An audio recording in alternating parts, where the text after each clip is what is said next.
Finally, Tecno is back with their Camon series. Hey guys, it's your Tech Girl Mary and welcome back to our YouTube channel.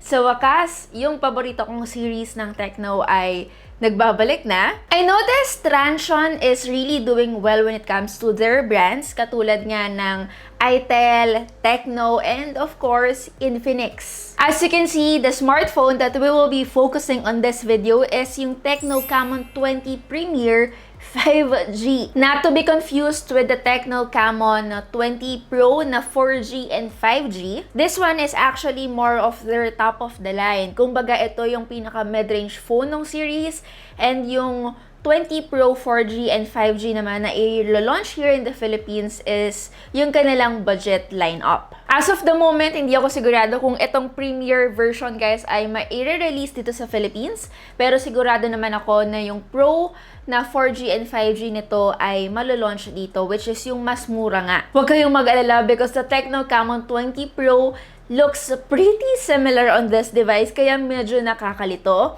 But of course, mas maganda yung specifications niya. Syempre, mas mahal. As you can see from its packaging, it has somewhat a logo that says it's Music Design Awards 2023 Gold winner. So, ibig sabihin nito, maganda talaga yung design. Maya-maya makikita nyo, so tara, unbox na natin ito. By the way, yung variant na meron ako is yung 512 gig of storage and 8 plus 8 gig of RAM din yung meron siya. Okay, so ito yung mga specs na dapat yung expect sa kanya. Meron siyang sensor shift OIS. Wow, medyo reminds me of the recent iPhones kasi again, meron nga siyang sensor shift technology. It also has 108 megapixels ultra-wide. Wow! And of course, the Mediatek Dimensity 8050. Anyway, tanggalin natin yung plastic. Syempre, gusto kong makita nyo bakit ba siya award-winning. Alright, so this color variant that I have is what we call Serenity Blue and available din siya in black. Pero mas obvious yung kanyang shapes dito sa blue. Grabe, very unique and unique din yung kanyang camera module kasi pentagon yung shape niya. Anyway, we also got here the paperwork. And wow, wait lang guys. Ngayon ko lang to nakita. We got here the free case. Hard case po siya and look at that. In fairness, I like it. Try nating ilagay kasi na-curious ako.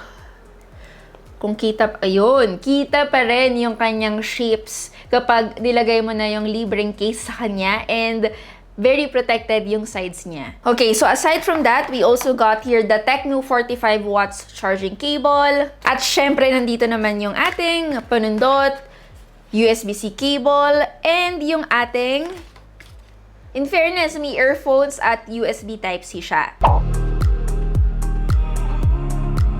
Alright, so how can I describe the design of the Tecno Camon Premier? Actually, it is very premium. Glass yung kanyang front and of course the back is leather.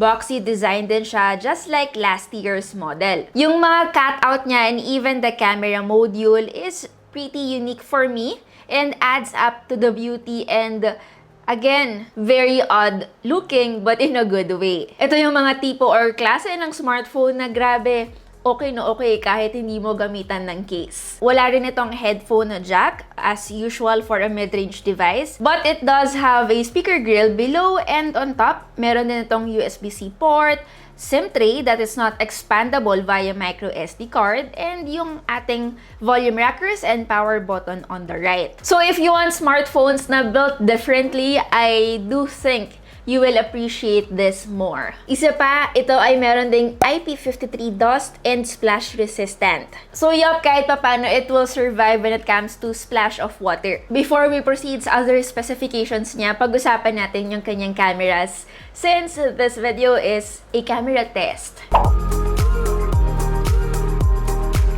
Actually, medyo malalaki yung camera niya. Yung dalawa lang naman, pero it's not the usual size. The first camera is a 50 megapixels RGW Ultra Steady camera. Ito yung merong sensor shift OIS technology. Tapos below naman this camera, we got the 108 megapixels ultra wide and macro camera. And lastly, Yung nasa kanan, we got here the laser focus. And of course, sa ibabaw nito, yung 2 megapixels bokeh camera na merong octa-ring flash as well. Huwag na rin natin kalimutan the front camera that is 32 megapixels with micro slit dual flash. Alam nyo, very rare tayong maka-encounter sa isang mid-range phone na mas mataas ang megapixels count ng ultra-wide lens compared to its main camera. Anyway, let's talk about the 50 megapixels photos. Kung gusto niyo ng ganito kataas na resolution, you have to click the 50 megapixels option sa kanyang camera menu. And same as with that wide angle shot, you also have to click the 108 megapixels. In fairness, I am liking the photos taken by the Tecno Camon 20 Premier. They are really good, especially in good lighting conditions. And it also has good separation sa subject and background kahit na hindi pa natin ginagamit yung portrait shot niya. Auto HDR is also turned on by default and it will allow us to capture balanced looking images. But for me, minsan, hindi ko ito gustong gamitin, kaya tinu-turn off ko siya. As I mentioned earlier, meron nga siyang octa-ring flash. I have to say, it is not the same flash that we saw sa Vivo V27, di ba? Medyo very ring light din yung kanyang effect. I can't seem to find the option para mas maging softer yung atake niya, katulad nga ng Vivo V27. So, medyo it's harsh. And I noticed that it's just an ordinary flash, just like any other phones. Kumbaga, comparing it to Vivo V27, yun kasi medyo mas nakakatulong talaga when it comes to the software processing.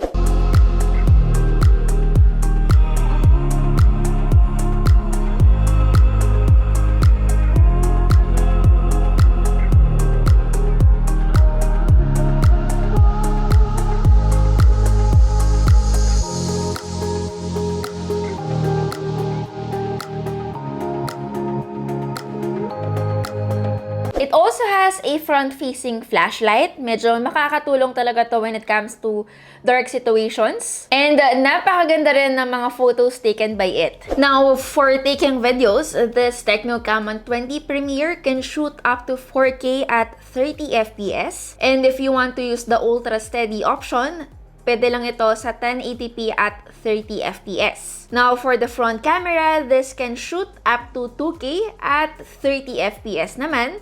And applicable din yung ultra steady on para naman sa kanyang 1080p videos. Actually, I cannot really say na sobrang stabilized na mga video footage natin taken by this device even though it has the sensor shift technology, especially yung mga 4K video footages natin. It's not perfect, pero again, malaking tulong pa rin siya. Now for the display, grabe, tignan nyo naman yung phone. The bezels is very thin. Ito yung una ko rin napansin bukod sa kanyang very puzzle-like design sa likod. The phone has 6.67 inches of AMOLED display na merong 120Hz refresh rate and 360Hz touch sampling rate. The peak brightness is up to 700 nits. In fairness, the phone is pretty usable even outdoors. So far, in my experience, kahit na hindi pa katagalan, colors are very nice and everything appears very clear and the contrast is enough for me. I also like that we have a auto switch refresh rate and the option between 120 and 90 Hz. And yup, yung under display niya is fast and responsive all the time. And isa pa sa napansin ko, merong bloatware pero hindi ganun kadami and pwedeng i-uninstall. By the way, speaking of that, yung Android operating system na meron itong device na to is already Android 13 out of the box. Pero wala pong sinabi sa akin si Tecno when it comes to security updates kung hanggang ilan. But usually kapag ganito, 2 to 3 years lang yung tinatagal. Again, buying affordable smartphones na may impressive set of specifications, most of the time, may drawback talaga when it comes to software. But lately, I did notice that you guys are being a fan more of these type of smartphones compared to other phones that has impressive promise when it comes to operating system. I.e. of course, Samsung. Pero marami pa rin akong kilala guys na very fan ng ganong brand, of course, dahil mas prefer nila na pang matagalan yung smartphone nila dahil hindi rin naman sila ganon kadalas mag-upgrade. Anyway, overall, maganda yung binigay ng display ng Tecno Camon 20 Premier sa akin so far. Isa pa, laking tulong ng stereo speakers niya. Mas enjoyable yung overall watching experience. Now, Tecno Camon 20 Premier guys has powered by the Mediatek Dimensity 8050. Meron din itong 6nm processor and peak performance of up to 3 GHz, and again, has an 8 GB of RAM. Maganda yung processor na meron itong smartphone na to, and mataas din yung naging score niya sa Antutu. Pansin ko medyo mas mahihirapan yung mga taong namimili pa ng smartphone, especially between Samsung Galaxy A54, Vivo V27, and even the Redmi Note 12 Pro Plus. Other than this, itong Tecno Camon 20 Premier also has a 5,000 milliamp hour of battery capacity, and kanina nga sabi ko, kasama rin tong 45 watts na power brick. Obviously, ito yung charging capability niya. Isang beses pa lang ako nakapag-charge test dito sa phone na to, and it took almost an hour bago natapos. This is again from 0 to 100%, which is still not bad.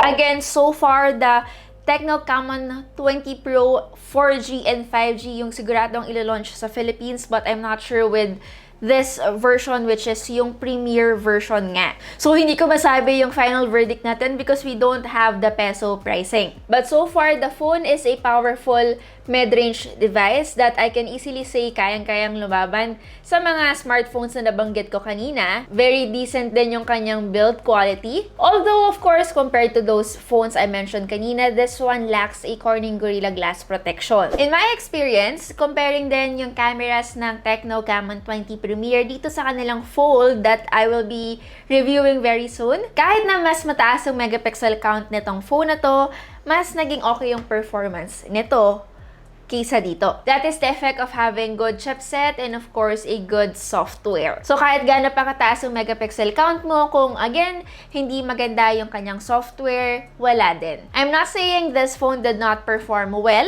It did.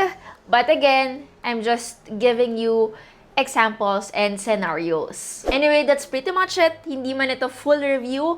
Sana makatulong pa rin to sa inyong decision making in the future. Again, it's your Tech Girl Mary, and see you on our next video.